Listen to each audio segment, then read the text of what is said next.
Olá, bem-vindos a mais essa nossa conversa. Hoje a gente tem um material assim, denso e bastante provocador, né? Vamos analisar as ideias centrais de La Cara Oculta de la ONU, um livro do Michel Choyans. É uma crítica, vamos dizer, contundente às Nações Unidas. O autor argumenta ali que a organização se afastou, e muito, dos seus princípios lá da fundação. Então nossa tarefa aqui é meio que desvendar esses argumentos principais do autor. Vamos seguir a estrutura do livro, capítulo a capítulo, com base no que a gente tem aqui, nos trechos, nos sumários, para entender mesmo a linha de raciocínio dele. Exato. A ideia é mergulhar na tese dos Choyans sobre essa suposta transformação da ONU, né? Ele argumenta que ela deixou de ser aquela defensora dos direitos humanos, como a gente entendia lá em 1948, para se tornar promotora de uma nova agenda ideológica. E é importante dizer, vamos nos ater estritamente ao conteúdo que o autor apresenta, tá? Buscando entender cada ponto que ele levanta. Ótimo, então vamos começar. A introdução do livro já dá o tom, né? É um tom forte. O autor estabelece um contraste logo de cara, certo? Entre a promessa original da ONU e o que ele enxerga hoje. Sim, sim. Ele começa falando das luzes da fundação da ONU, sabe? A defesa da dignidade humana contra o despotismo.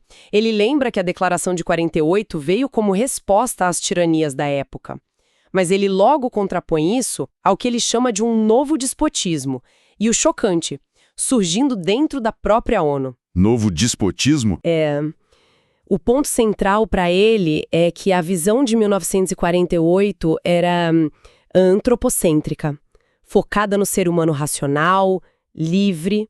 Já a ONU atual, na visão dele, estaria promovendo novos direitos humanos. E esses baseados em duas ideias que ele acha bem perigosas. E quais seriam essas ideias, então? Olha, por um lado, uma visão que ele chama de holística, onde o ser humano fica meio secundário, sabe? Uma partícula subordinada a um todo maior. Ele usa os termos Mãe Terra, Gaia. E, por outro lado, um individualismo radical, onde não tem valor objetivo, só preferência subjetiva. Cada um com a sua verdade, digamos assim.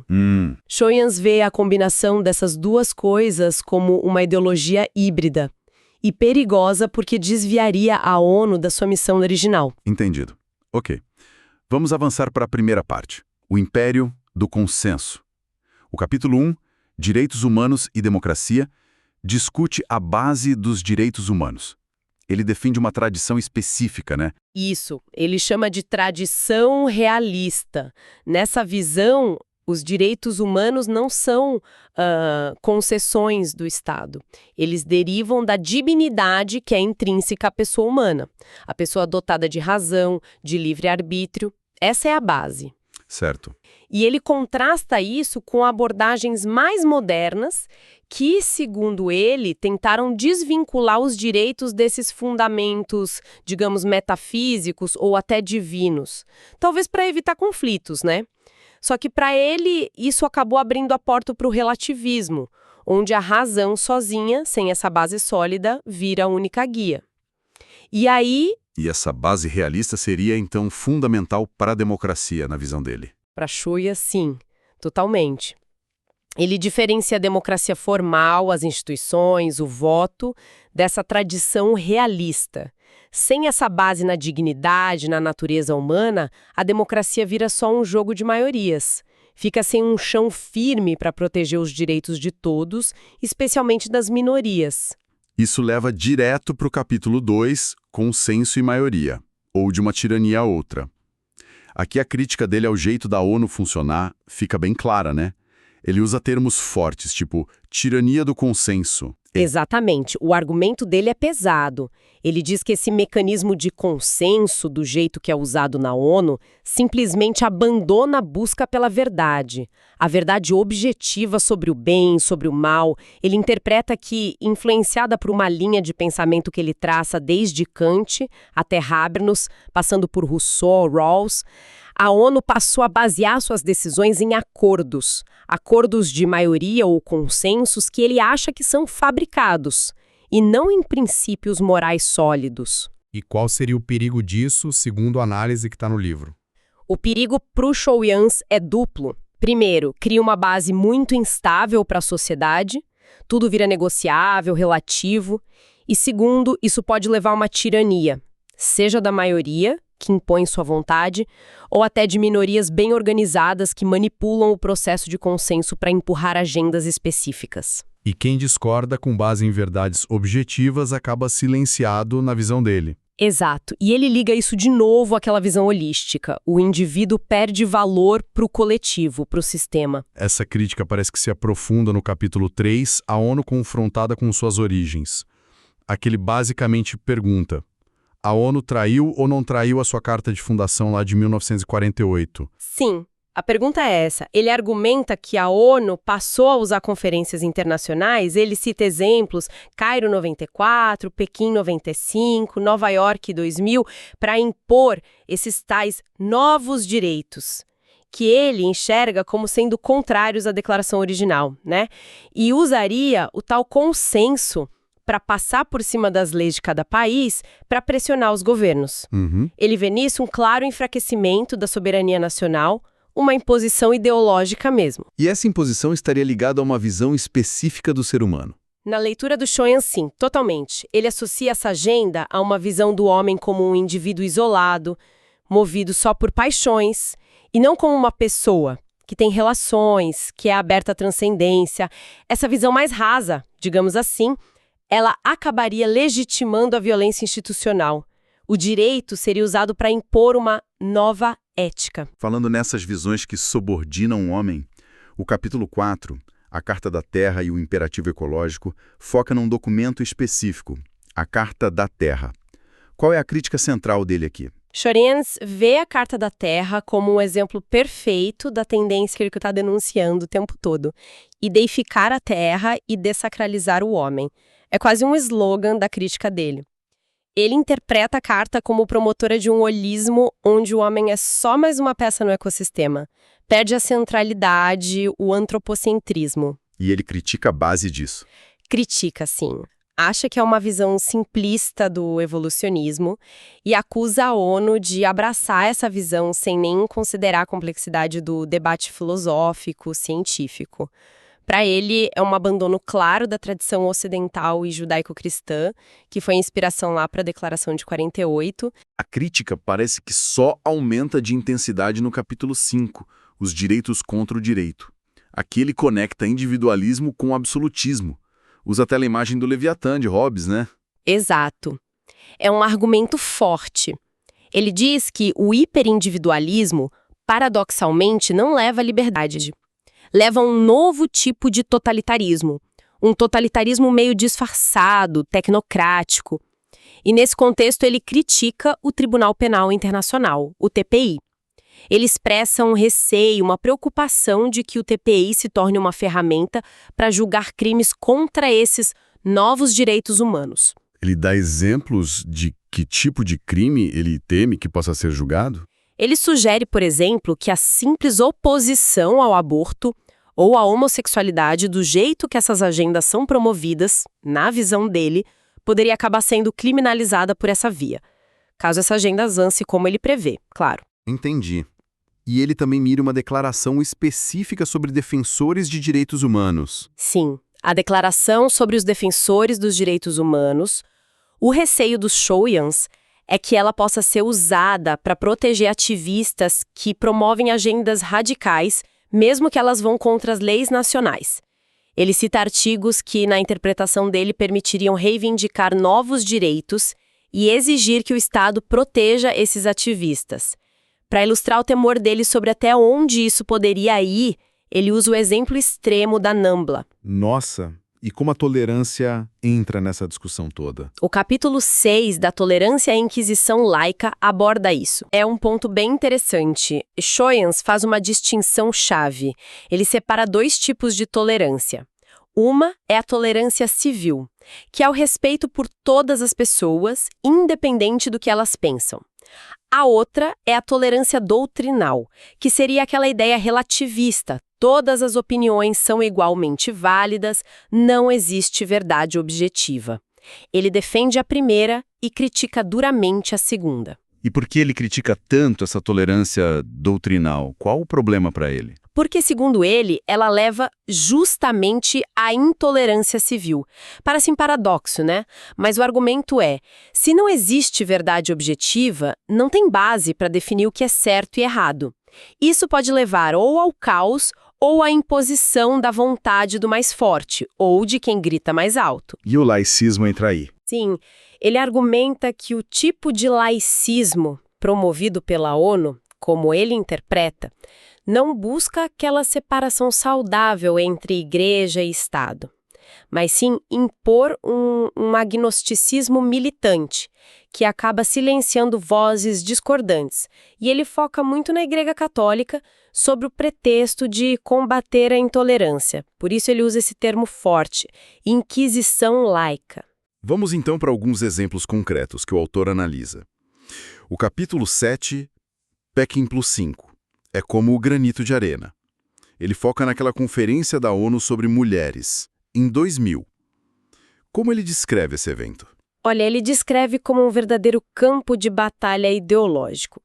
De um lado, segundo Choyans, estavam os países ricos e funcionários da ONU, empurrando a agenda dos novos direitos, perspectiva de gênero, orientação sexual livre, múltiplos modelos de família, aborto sem restrições. E do outro lado? Do outro, uma coalizão, países em desenvolvimento e a Santa Sé, defendendo o que ele chama de família natural, a soberania nacional e principalmente priorizando necessidades básicas das mulheres, água, comida, educação, coisas concretas. E qual foi o resultado, na visão dele? Ele interpreta o resultado como uma resistência, parcial, talvez temporária, mas uma resistência à imposição daquele consenso que ele critica. O título do capítulo, Granito de Areia, sugere essa resistência, né? Algo pequeno, mas duro. Interessante. E o capítulo 8, O Milênio de Todos os Perigos, examina outros eventos da ONU lá em 2000. O Relatório do Milênio, o Pacto Mundial, Global Compact. Qual a leitura do autor sobre isso? É uma leitura bastante crítica, para variar. Ele vê o relatório Nós, os Povos, como muito focado em controle populacional e em subordinação ao direito internacional, e ignorando completamente a Declaração de 48. Já o Pacto Mundial, ele descreve como uma aliança perigosa entre a ONU e as grandes multinacionais. Para quê? Para avançar uma agenda globalista, na visão dele. Então, para Choyans, esses eventos do milênio não foram celebrações, mas sim passos calculados para concentrar poder na ONU, um poder que controlaria esferas política, econômica e até psicossocial. É uma visão bem sombria do que aconteceu ali. E a Europa nessa história toda? O capítulo 9, A Europa enganada e orgulhosa de sê-lo, argumenta que o continente virou cúmplice disso. Como assim? Choyans argumenta que a Europa, que foi o berço daquela tradição realista de direitos humanos que ele defende, acabou sendo cooptada pela visão consensual que ele diz ser disseminada pela ONU, com forte influência americana, segundo ele. Ele critica especificamente a Carta dos Direitos Fundamentais da União Europeia, o projeto de 2000. Diz que ela abre espaço para os novos direitos, usando uma linguagem ambígua e, pior, não se ancora na tradição realista.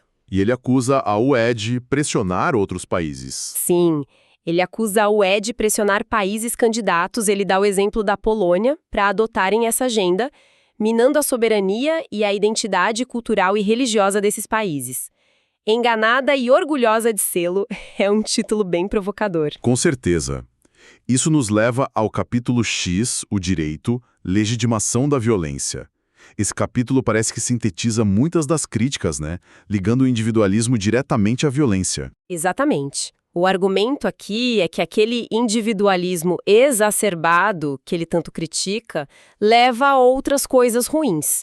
Ao economicismo, o homem visto só como produtor e consumidor, ao malthusianismo, a rejeição dos dependentes, dos improdutivos, e até uma negação da nossa finitude, da morte. E como isso legitima a violência? Essa mentalidade, segundo Choyans, acaba por legitimar a violência em várias formas.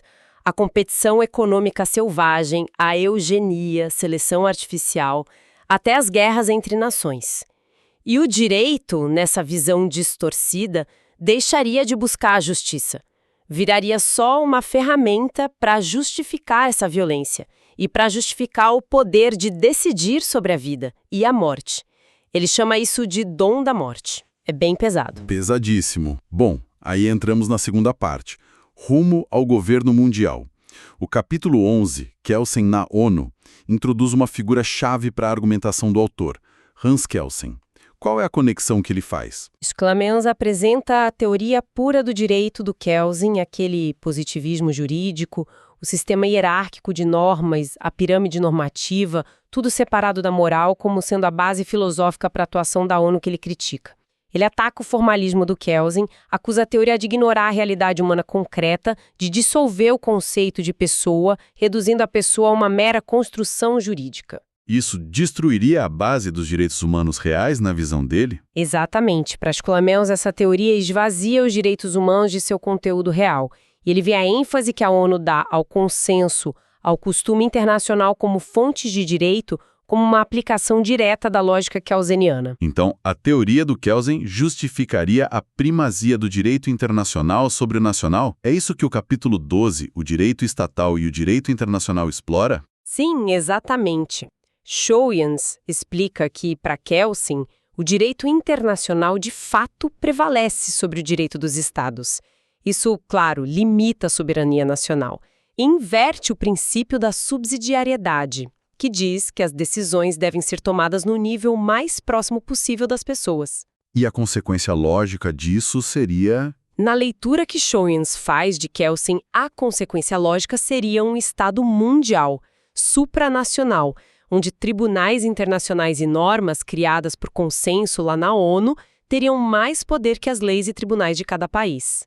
E como esse sistema funcionaria na prática? O capítulo 13, Um Sistema de Controle Mundial, detalha essa visão dele. O livro descreve essa estrutura kelseniana, sempre uma interpretação do Schoyens, né? Como um sistema que legitimaria um poder mundial absoluto, monista, imanente. A ONU e suas agências, que ele chama de satélites, atuariam como uma imensa burocracia global, emitindo normas para controlar vários aspectos da vida e, no processo, enfraquecendo os estados nacionais, com a ajuda de ONGs alinhadas a essa agenda, claro. Entendi. O capítulo 14, A Vingança do Real, conclui essa análise sobre o Kelsen. Qual é o ponto final dessa crítica específica? Schoyens acusa a teoria do Kelsen de ser basicamente uma jogada sofista, uma ideologia formalista, descolada da realidade concreta, da justiça, e que, por ser tão formal, poderia justificar qualquer regime, até os totalitários. Ele chega a dar exemplos disso? Tá aí soviético enquanto direito vigente na época.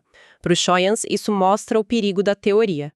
Ele também menciona o relatório Our Global Neighborhood como uma tentativa de colocar em prática essa visão kelseniana de um governo mundial. Ok, chegamos à terceira parte. Oposição cristã. O capítulo 15, A ONU, qual estima pela verdade, aborda a questão da resistência a essa agenda toda que ele descreveu. Isso.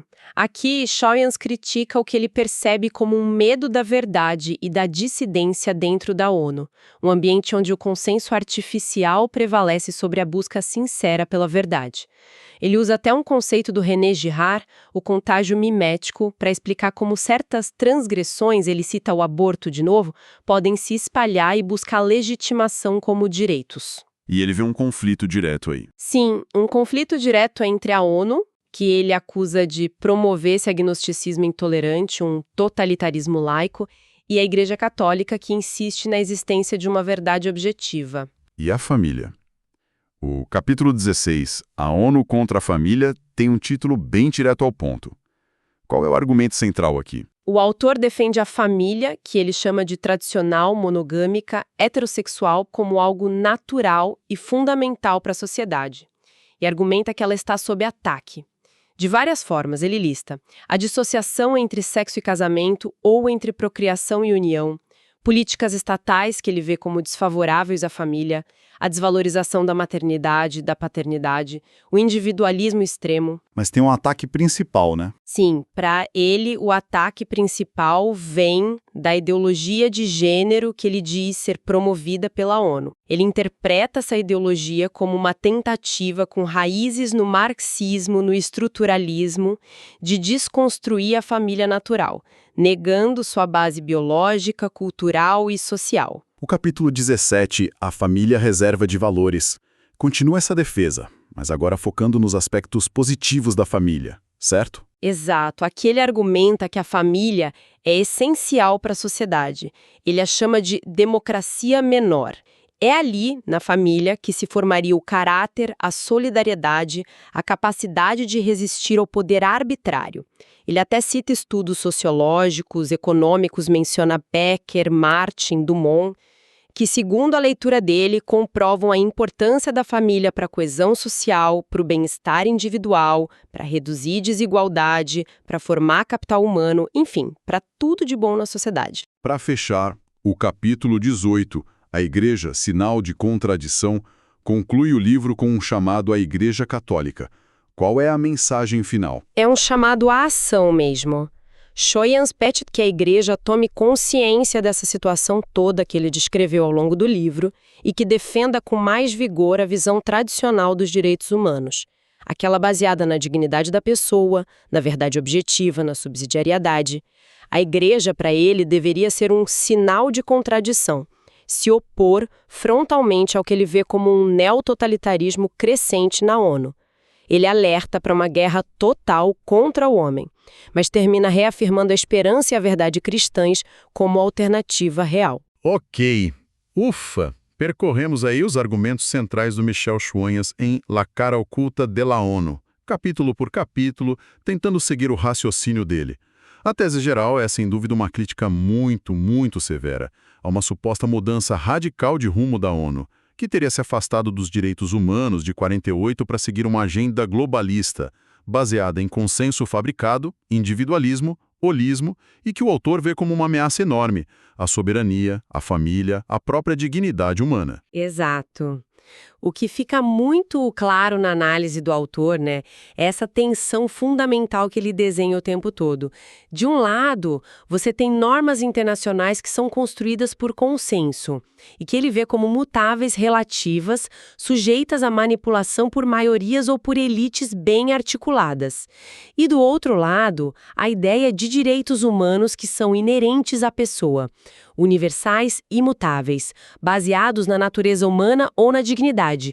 Choyans defende essa segunda visão com muita paixão e vê a primeira como uma ameaça real, uma perversão. Uma oposição bem marcada mesmo, quase irreconciliável na visão dele. Sem dúvida. E isso, acho que independentemente de a gente concordar ou não com a análise toda do Chounhas, né? Mas nos deixa com uma questão para pensar baseada puramente no que o livro expõe. Como é que essas duas concepções sobre a origem, sobre a natureza do direito, da ordem internacional, que são apresentadas de forma tão antagônica aqui no livro, como elas dialogam ou, talvez mais precisamente, como elas entram em conflito no mundo real hoje? É um ponto interessante sobre os fundamentos das normas que regem ou tentam reger o nosso mundo globalizado. Fica aí a reflexão.